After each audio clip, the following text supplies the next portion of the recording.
O sector do mar valora como unha boa nova a paralización do proxecto de Altri, pero piden que o expediente se peche de maneira definitiva e que non quede aberto á posibilidade de retomar a iniciativa no futuro.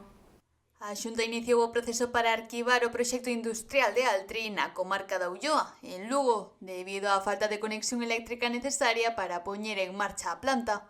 A empresa non puido xustificar a fórmula técnica para garantir esa conexión, polo que o proxecto pechouse.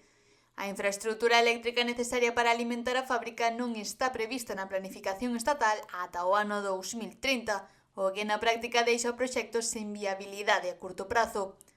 A decisión xerou reaccións en distintos sectores. Dende o ámbito do mar valoran positivamente a paralización, aínda que piden que a decisión sexa definitiva e non deixe a porta aberta a retomar o proxecto no futuro. Sí, unha boa nova, pero bueno, estamos pendientes de como se finaliza, o que teñen que darlle capetazo para que non se volva a poder abrir.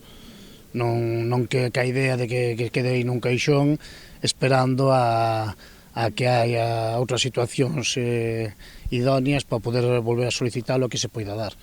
O sector insiste en que o obxectivo é que o expediente se peche de maneira definitiva e que a iniciativa non poida reactivarse máis adiante. Nós queremos que se dé carpetazo a ese expediente de forma definitiva xa de que non hai opción a poder volver a abrilo. Claro que estamos contentos de que non se abra.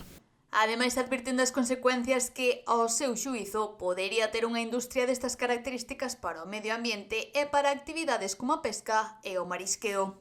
Para o sector é un punto máis hacia a súa destrucción do sector do mar. Xa temos bastante cos vertidos que hai no río Ulla como para que veña outro máis. Pois aparte o consumo de agua que genera esa planta que é casi como a Lugo en que consumo os seus habitantes. A mí parece unha auténtica loucura plantear un proxecto dese estilo cando a agua estamos vendo que daqui a un futuro vai ser un ben preciado. Mentres tanto, colectivos contrarios ao proxecto manteñen a cautela e aseguran que seguirán movilizados ata que o arquivo sexa definitivo.